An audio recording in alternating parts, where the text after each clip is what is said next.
Assalamualaikum warahmatullahi wabarakatuh dan selamat sejahtera saya ucapkan kepada semua anak murid saya yang saya kasihi. Bertemu kembali kita ke dalam kelas kita, kelas kimia bersama Cikgu Zamri. Okey, kita akan teruskan pembelajaran kita dalam bab 6 iaitu asid dan base dan garam. Okey, pertama-tama sekali kita akan lihat topik yang pertama ataupun kita punya standard kandungan yang pertama iaitu peranan air dalam menunjukkan keasidan dan kealkalian. Okay, kita tengok standard pembelajaran. Standard pembelajaran. Di akhir pembelajaran ini, saya harap anak murid saya semua boleh mendefinisikan asid dan alkali dan juga menyatakan maksud kebiasaan asid. Okey, kita tengok yang pertama. Apa itu asid? Bila kita cakap tentang asid, saya tahu awak mesti akan terfikir tentang benda-benda yang masam. Ataupun awak mungkin akan terfikirkan contoh dia. Contoh dia adalah lemon. Ataupun cuka. Okay. Ataupun bila saya sebut tentang asid, mesti awak akan tahu nilai pH bagi asid adalah 1 sehingga 6. Okey, ini adalah asid dalam pengetahuan yang anda semua sudah tahu. Okay, kita tengok apa yang didefinisikan asid ini. Asid ialah bahan kimia yang mengayon di dalam air untuk menghasilkan ion hidrogen. Okey. Perkara penting yang anda perlu highlightkan ataupun ingat kata kunci dia adalah kimia dan juga hidrogen. Okey. Anda kena nyatakan asid itu ialah bahan kimia yang mengayon di dalam air untuk menghasilkan ion hidrogen. Okey, kita tengok. Saya punya GIF ni. Okey. Saya ada satu bahan kimia ataupun bahan kimia saya adalah HCl. Okey, apabila bahan kimia saya HCl ini dimasukkan ke dalam air, bahan kimia itu akan mengayon di dalam air dan menghasilkan ion hidrogen dan juga ion klorida, ion hidrogen dan juga ion klorida. Dengan adanya ion hidrogen ini, ia membuktikan larutan kita akan bersifat asid. Okey, faham? Okey, good. Kita tengok seterusnya. Apa pula yang dimaksudkan dengan kebiasaan asid? Okey, definisi bagi kebiasaan asid adalah bilangan ion hidrogen yang boleh dihasilkan oleh satu molekul asid yang boleh mengayon di dalam air. Ialah anda perlu ingat ion hidrogen yang boleh dihasilkan oleh satu molekul asid yang boleh mengayon di dalam air. Baiklah, kita tengok kebiasaan asid ni apa dia? Maknanya dia ada berapa jenis ataupun ada apa nama-nama jenis dia. Okay, kita tengok. Kebiasaan asid terbahagi kepada 3 iaitu asid monoprotik, asid diprotik dan juga asid triprotik. Okey, ini adalah 3 jenis ataupun 3 pecahan dalam kebiasaan asid. Okey, kita tengok yang pertama adalah asid monoprotik. Apa yang dimaksudkan dengan asid monoprotik? Okey, anda boleh lihat kat sini perkataan mono. Mono bermaksud satu. Okey. Apabila kita nyatakan satu kat sini ataupun keyword adalah mono, kita tengok definisi dia. Okey, ataupun pemahaman dia. Okey, bila kita nak sebut asid monoprotik, okey, anda kena ingat. Contohnya, asid hidroklorik HCl menghasilkan satu ion hidrogen per molekul asid. Okey, contohnya saya ada HCl. Apabila dimasukkan ataupun dilarutkan di dalam air dan bahan kimia HCl ini mengayon di dalam air untuk menghasilkan satu atom hidrogen dan juga satu atom klorida. Apa saya tulis ni? Padam sikit.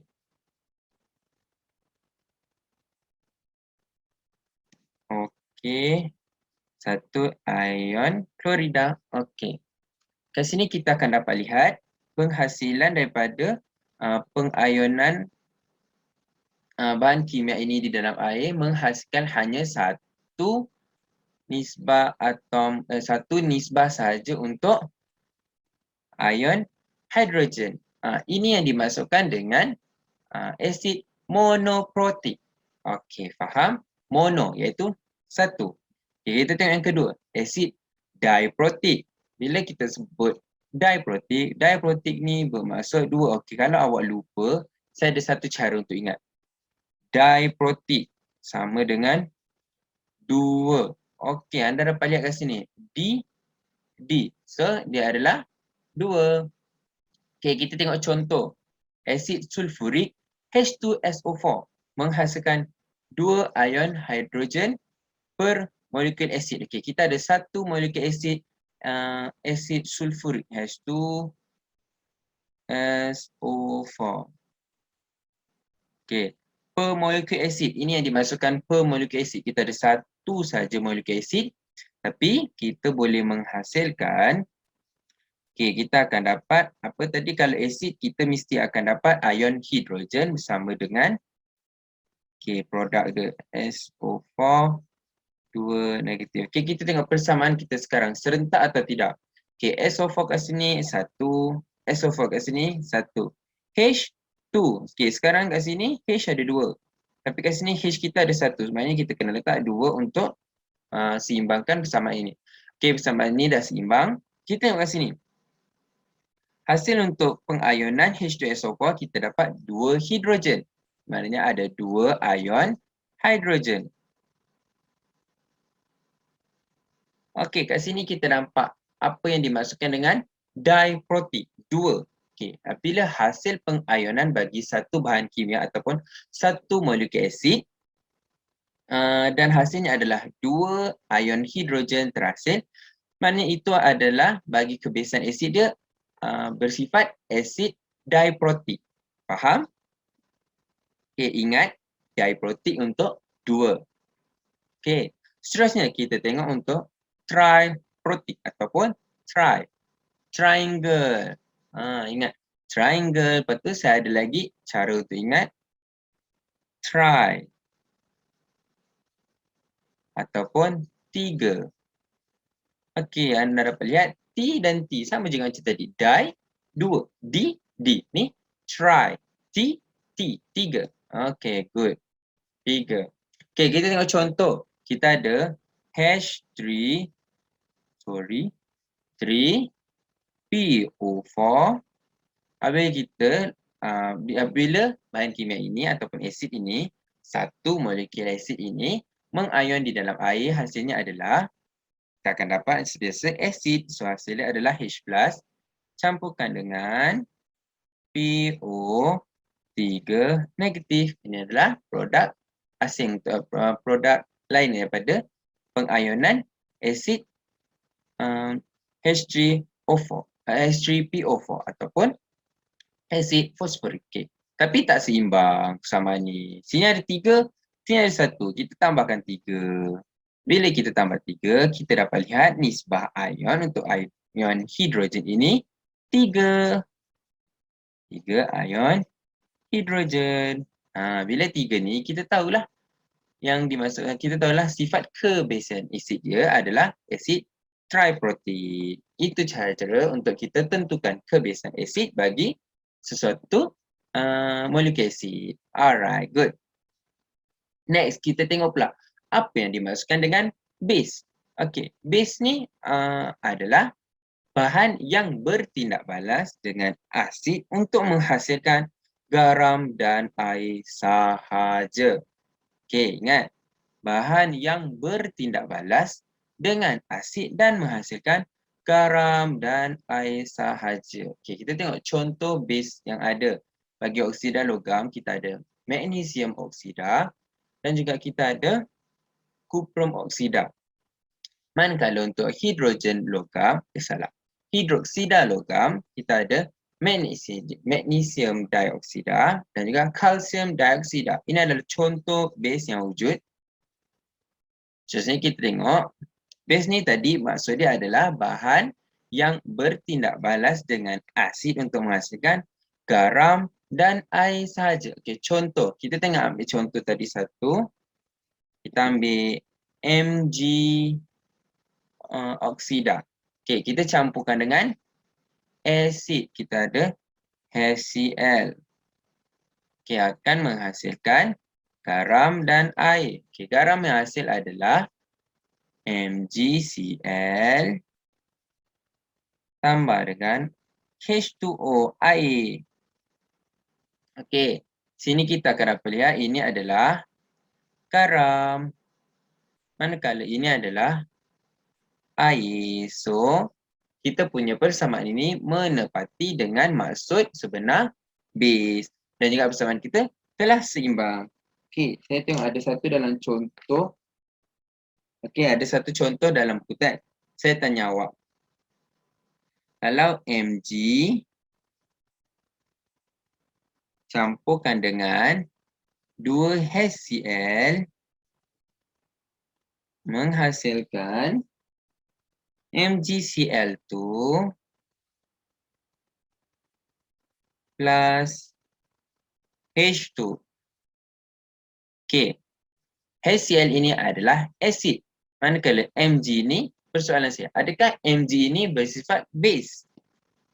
Okey, cuba teka. Ada? Dapat. Okey, jawapan dia adalah tidak. Ini kerana tengok pada hasil dia. Ingat, base ini akan bertindak balas dengan asid untuk menghasilkan garam dan juga air. Ini adalah dua produk yang penting untuk menentukan sifat base itu.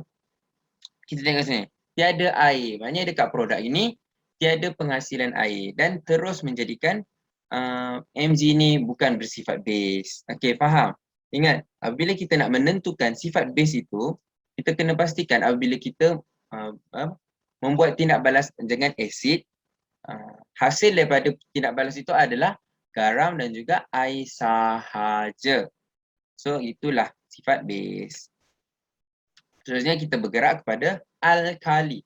Bila saya sebut tentang alkali, mesti anda akan teringat tentang benda yang pahit. Ingat tak masa belajar dekat sains, menengah rendah.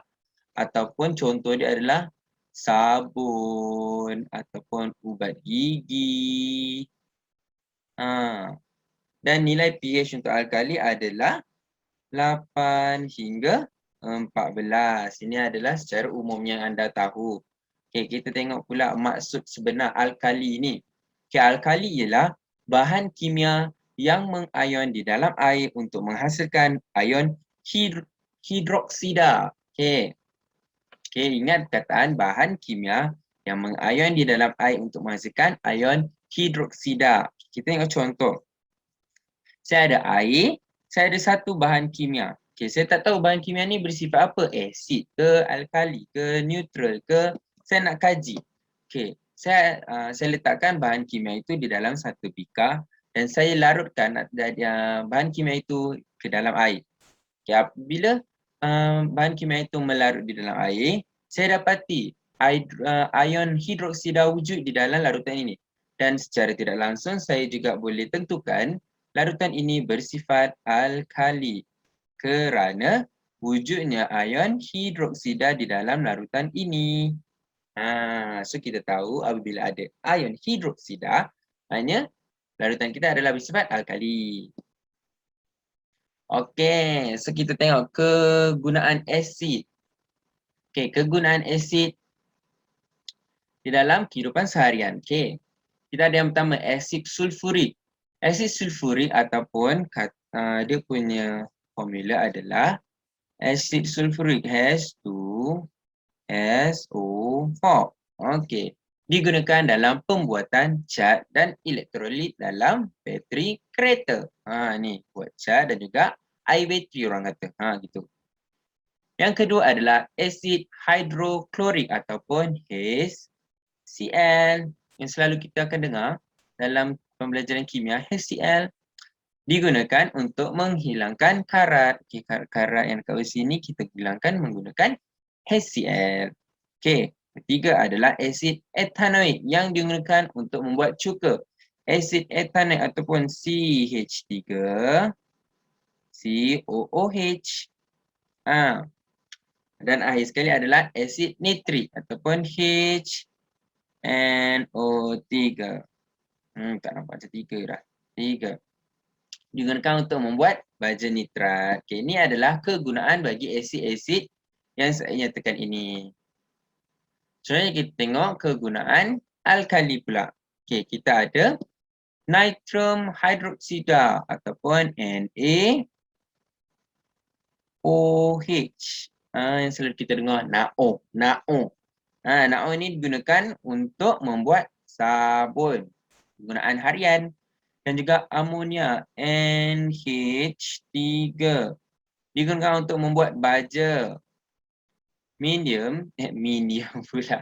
Magnesium hidroksida ataupun MgOH2. Okey, magnesium hidroksida digunakan untuk membuat ubat gigi dan juga ubat gastrik. Dan last sekali adalah kalsium hidroksida ataupun CaOH2. Digunakan untuk membuat simen. Alright, itu adalah contoh kegunaan base dan juga alkali. Okey, sebelum saya tamatkan kelas saya pada hari ini, saya ada satu kata-kata semangat. The only place where success come before works is in the dictionary. Okey, apa yang awak faham daripada ayat ni? Okey, by Vidal Sassoon. Okey, anda kena tahu setiap apa benda yang anda nak berjaya ataupun anda usahakan, mesti kena berusaha ataupun perlu ada kerja, works.